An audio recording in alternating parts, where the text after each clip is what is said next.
merupakan suatu yang sangat penting bagi suatu negara dalam menjalankan pemerintahannya. Tanpa sistem politik yang baik, suatu negara tidak akan bisa mencapai tujuan nasionalnya. Sama seperti negara lain, Indonesia juga mempunyai sistem politik tersendiri. Sejak kemerdekaan Indonesia tahun 1945, Indonesia sudah kerap kali berganti sistem politik, mulai pada masa Orde Lama, Orde Baru, hingga pada masa Reformasi. Di masa Orde Lama, Indonesia masih dikendalikan oleh rasa-rasa militer, begitupun pada masa Orde Baru. Namun, sistem politik Indonesia mulai berbeda setelah masa Reformasi tahun 1998 setelah jatuhnya Presiden Soeharto. Untuk lebih jelasnya, mari kita tanyakan bagaimana sistem politik Indonesia dari tahun 1945 sampai saat ini kepada mahasiswa Hubungan Internasional Universitas Mataram. Check it out. Lama atau juga sering disebut dengan parlementer. Masa Orde Lama pada tahun 1950 hingga 1959 adalah era Presiden Soekarno yang menggunakan konstitusi Undang-Undang Dasar sementara Republik Indonesia 1950. Periode ini berlangsung mulai tanggal 17 Agustus 1950 hingga 6 Juli 1959. Sebelum Republik Indonesia Serikat bubar, terjadi demo besar-besaran yang menuntut negara kesatuan melalui perjanjian antar 3 negara bagian. Yang pertama, negara Republik Indonesia, yang kedua, negara Indonesia Timur, dan yang ketiga, negara Sumatera Timur. Dihasilkan perjanjian pembentukan negara kesatuan pada tanggal 17 Agustus 1950. Sejak tanggal 17 Agustus 1950, negara Indonesia diperintah dengan menggunakan Undang-Undang Dasar Sementara Republik Indonesia tahun 1950 atau UUD 1950 yang menganut sistem kabinet parlementer.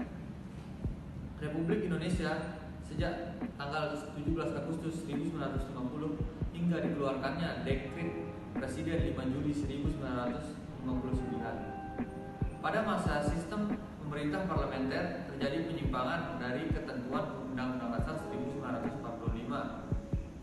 Antara lain, yang pertama, berubah fungsi Komite Nasional Indonesia Pusat dari pembantu Presiden menjadi badan yang diserahi kekuasaan legislatif dan ikut menetapkan GBHN yang merupakan wewenang MPR. Yang kedua, terjadi perubahan sistem kabinet presidensial menjadi kabinet parlementer berdasarkan usul BPKNIP berdasarkan pada konstitusi RIS atau Republik Indonesia Serikat. Pemerintah yang diterapkan saat itu adalah sistem parlementer kabinet semu atau kuasi parlementer. Sistem pemerintahan yang dianut pada masa konstitusi RIS atau Republik Indonesia Serikat bukan kabinet parlementer murni, namun karena parlementer tidak mempunyai kedudukan yang sangat menentukan terhadap kekuasaan pemerintah. Demokrasi terpimpin diasosiasikan dengan kepemimpinan Soekarno yang otoriter. Hal itu berawal dengan gagalnya usaha untuk kembali ke UUD 1945 melalui konstituante dan serentetan peristiwa politik yang mencapai klimaksnya pada bulan Juni 1959. Inilah yang menyebabkan Presiden Soekarno mengeluarkan dekret presiden pada tanggal 5 Juli 1959 dalam acara resmi Istana Merdeka. Istana Merdeka, isi dekret presiden diantaranya adalah pembubaran konstituante dan berlakunya kembali UUD 1945 dalam rangka sebuah sistem demokrasi, yaitu demokrasi terpimpin.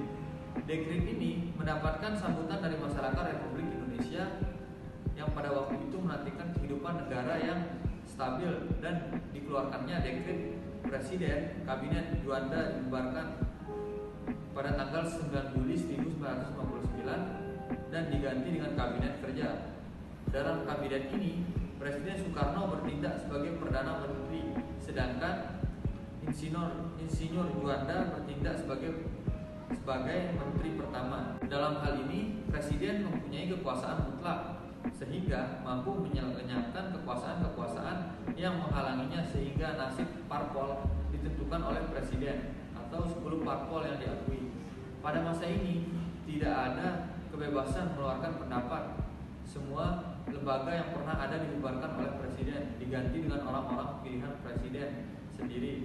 Presiden Soekarno mendeklarasikan diri sebagai presiden seumur hidup. Sebagai akibatnya berkembang ideologi Nasakom dan Indonesia keluar dari organisasi dunia yaitu PBB.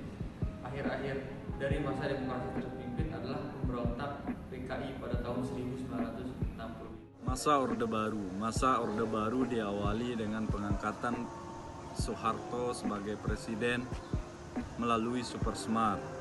Pada masa Orde Baru ini, pemerintahan bertekad untuk menjalankan Undang-Undang Dasar 1945 dan Pancasila secara murni dan konsekuen. Sistem yang ditetapkan adalah demokrasi Pancasila dan sistem presidensial. Pada masa ini, pemimpinan atau kekuasaan presiden sangat besar dalam menopang dan mengatur seluruh proses politik yang mengakibatkan terjadinya sentralistik kekuasaan pada presiden eksekutif, pembatasan rekrutmen politik, dan KKN merajalela. Kepemimpinan Soeharto banyak sekali diwarnai dengan adanya lobby politik yang tidak sehat. Pada masa Soeharto, komunikasi antara politik yang mendudukan wakilnya di DPR atau MPR tidak lagi berfungsi sebagai suara rakyat, tetapi hanya mendukung presiden.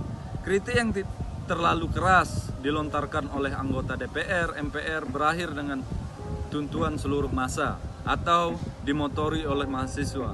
Maka pada tanggal 21 Mei 1998, Presiden Soeharto digantikan oleh Wapres, yaitu Profesor B.J. Habibie. Masa reformasi, ada beberapa catatan yang terjadi dalam sistem politik Indonesia sejak era reformasi sampai sekarang ini. Pertama, desentralisasi melalui otonomi daerah tidak melahirkan distribusi kekuasaan ekonomi politik sebagai bagian dari ide kebinekaan. Sebab yang muncul adalah pemindahan dari pusat kepada elit-elit daerah. Sementara ide dan praktek kesejahteraan rakyat menjadi asing. Bahkan hingga sekarang ini, lokasi anggaran dari nasional ke daerah masih menjadi sumber utama dan tidak berkorelasi langsung dengan kesejahteraan masyarakat. Lebih jauh, kuasa pemerintahan nasional menjadi mandul antara presiden dengan gubernur, gubernur dengan bupati atau wali kota, dan sebaliknya. Tidak mempunyai rantai komando. Pemerintahan yang kuat yang muncul adalah nasionalisme palsu untuk mengeruk kekayaan alam di daerah untuk kepentingan elit daerah tersendiri, atau kolaborasi antara kekuatan modal nasional, internasional dengan elit-elit politik daerah dan nasional. Kedua, ketidakkonsistenan dalam struktur konstitusi dan perundangan. Pendekatannya adalah kompromi modal dan pembagian kekuasaan. UUD 1945 diamandemen di mana ide negara gotong royong menuju kesejahteraan rakyat yang termaktub dalam pasal 24 dan 33. UUD 1945 dikangkangi dengan model ekonomi pasar serta tidak dijalankan UU PA 1960. Ketiga, terjadinya pemisahan dan pembagian kekuasaan yang mengarah pada fragmentasi kekuasaan ke dalam institusi-institusi politik baru yang bersifat ad hoc, di mana peran dan fungsi lembaga-lembaga negara yang permanen tergeser, sehingga pada gilirannya mengakibatkan ketidakharmonisan antara lembaga. Hal ini dapat mencerminkan bahwa sistem politik dan desain ketatanegaraan kita tidak kuat. Sistem politik Indonesia yang terdiri dari beberapa sistem yang menjalani fungsinya masing-masing, namun ketika satu kepincangan terjadi dalam subsistem Indonesia, maka keseluruhan subsistem atau sistem tadi mengalami gangguan. Jadi itulah penjelasan dari teman-teman mahasiswa hubungan internasional Universitas Mataram mengenai sistem politik yang pernah berlaku di Indonesia. Jadi sudah jelas jika pada masa Orde Lama, Orde Baru, dan pasca Orde Baru itu berbeda-beda sistem politiknya. Lalu kemudian sistem politik yang berlaku di Indonesia mulai dari Orde Lama, Orde Baru hingga masa reformasi tidak lepas dari ancaman. Ancaman-ancaman tersebut dapat mengganggu stabilitas negara dan jalannya sistem politik di Indonesia. Mengenai ancaman yang mengancam sistem politik Indonesia, mari kita tanyakan kembali kepada mahasiswa hubungan internasional Universitas Mataram. Menurut mereka apa saja sih ancaman-ancaman yang dapat mengancam sistem politik Indonesia? Mari kita tanyakan. Hoax adalah berita bohong atau tidak benar.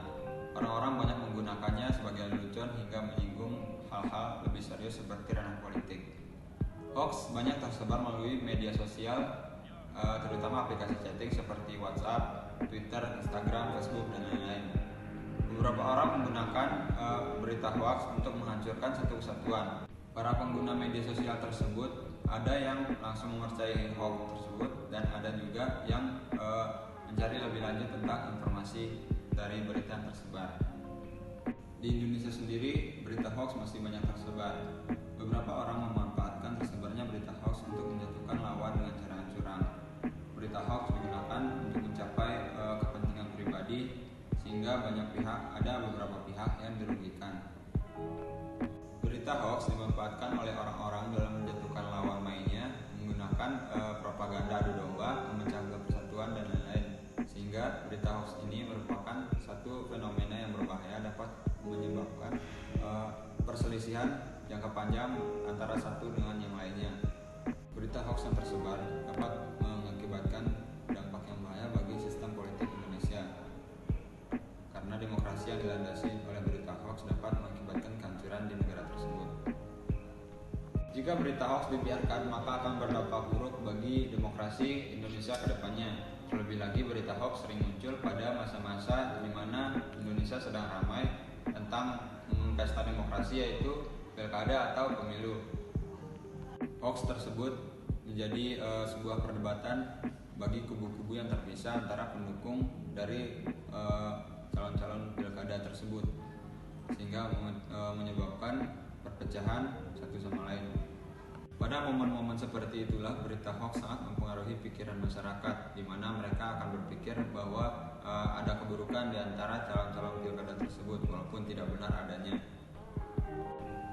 Dibutuhkan peranan pemerintah dan masyarakat dalam pencegahan penyebaran berita hoax. Terlebih lagi, pemerintah memiliki kekuasaan dan power untuk mencegah penyebaran berita hoax dengan cara memperketat sistem politik agar tidak terjadi kecurangan dan pelatihan pada masyarakat agar lebih melek lagi terhadap teknologi, agar dapat menyaring informasi yang masuk dan tidak asal menyebar informasi tersebut, dan juga dapat memastikan keaslian dari informasi tersebut, apakah itu benar atau salah. Sebelum negara Indonesia menganut sistem demokrasi Pancasila, Indonesia pernah menganut sistem demokrasi parlementer dan demokrasi liberal. Masa transisi peralihan dari sistem-sistem ini ke arah demokrasi Pancasila dihadapkan dengan berbagai persoalan, termasuk ancaman di separatisme seperti yang terjadi di Aceh. Gerakan separatisme Aceh telah berlangsung sejak tahun 1953. Pergolakan ini muncul ketika Indonesia masih di bawah kepemimpinan Orde Lama yang dipimpin oleh Insinyur Soekarno. Gerakan ini muncul karena adanya ketidakpuasan elit daerah atau perwira militer daerah terhadap pemerintah pusat. Meskipun gerakan ini berhasil diredam oleh pemerintah Orde Lama, gerakan ini kembali merebak pada tahun 1970-an pada masa Orde Baru, yang dimana saat ini negara Indonesia belum menganut sistem demokrasi Pancasila. Saat Orde Baru ini juga sempat terjadi perang senjata antara militer dari pemerintah dengan kelompok gerakan Aceh Merdeka. Titik terang dari pemberontakan ini mulai terlihat sejak pemerintahan Susilo Bambang Yudhoyono dan Yusuf Kala. Meskipun gerakan ini berhasil dihentikan, namun tidak menutup kemungkinan muncul gerakan separatisme baru seperti yang terjadi di Papua saat ini. Jadi, meskipun Indonesia menganut sistem demokrasi Pancasila, ancaman terhadap sistem politik itu akan tetap ada. Kenapa gerakan separatis ini menjadi ancaman? Dari pemaparan gerakan separatisme Aceh di atas, saya dapat menyimpulkan bahwasanya gerakan separatis ini mampu membahayakan sistem politik yang dimiliki sebuah negara. Karena saat ini Indonesia menganut sistem demokrasi Pancasila, yang dimana dalam salah satu silanya, yaitu sila ketiga, persatuan Indonesia, persatuan masyarakat sangat dibutuhkan guna menahan dari gerakan separatisme yang bisa berujung pada disintegrasi dalam masyarakat Indonesia. Ancaman globalisasi terhadap negara. Kalau kita berbicara tentang globalisasi merupakan proses transportasi ke arah perkembangan sistem-sistem global dengan target utama adalah sektor ekonomi. perkembangan sistem global memunculkan hubungan lintas antar negara dan saling mempengaruhi sehingga membentuknya suatu nilai baru. Beberapa dampak negatif yaitu munculnya berbagai nilai politik baik individu, kelompok, mayoritas maupun minoritas. Kemudian munculnya ancaman integrasi bangsa dan negara. Kemudian nilai politik berdasarkan kekeluargaan, musyawarah, mufakat akan luntur. Kemudian berkurangnya masyarakat dalam menjaga keamanan, ketertiban, kedaulatan negara. Meskipun sistem politik internasional telah mengalami perubahan, terutama setelah runtuhnya Uni Soviet, Indonesia menjadi salah satu basis terbesar komunisme. Di masa lalu, saat basis komunisme tersebut sedang marak-maraknya terjadi,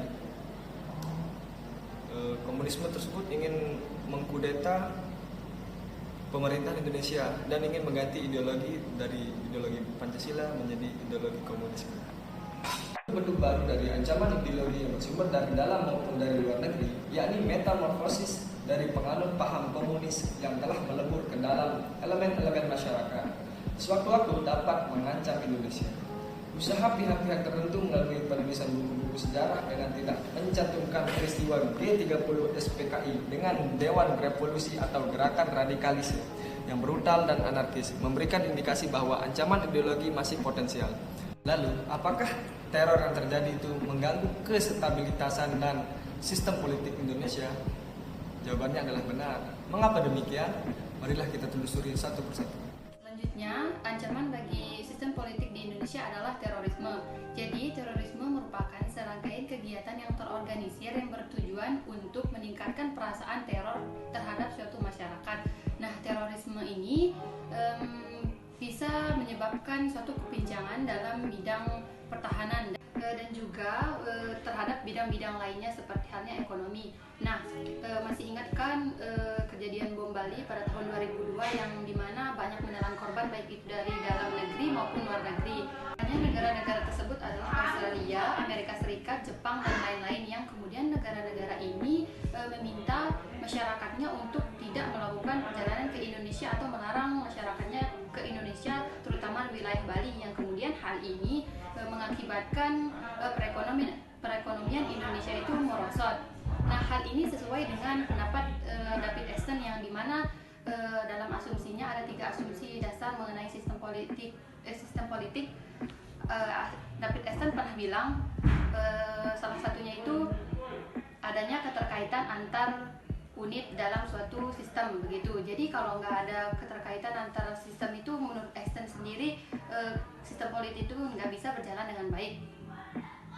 Jadi di dalam sistem politik seperti yang kita ketahui, menurut Easton ada yang disebut sebagai unit atau masukan dari masyarakat, yang dimana ketika masukan dari masyarakat ini tidak diindahkan oleh pemerintah, maka kemungkinan besar akan terjadi pergolakan atau pemberontakan yang dilakukan oleh masyarakat, contohnya seperti terorisme ini sendiri. Itulah pendapat dari mahasiswa hubungan internasional mengenai ancaman-ancaman yang dapat mengancam jalannya sistem politik Indonesia. Ancaman-ancaman tersebut dapat berasal dari dalam negara Indonesia sendiri maupun dari luar Indonesia sendiri. Contoh dari luar yaitu globalisasi. Dan sedangkan yang berasal dari dalam Indonesia sendiri seperti separatisme dan lain-lain. Mungkin sekian pembahasan kita mengenai sistem politik di Indonesia dan ancaman-ancaman sistem politik di Indonesia.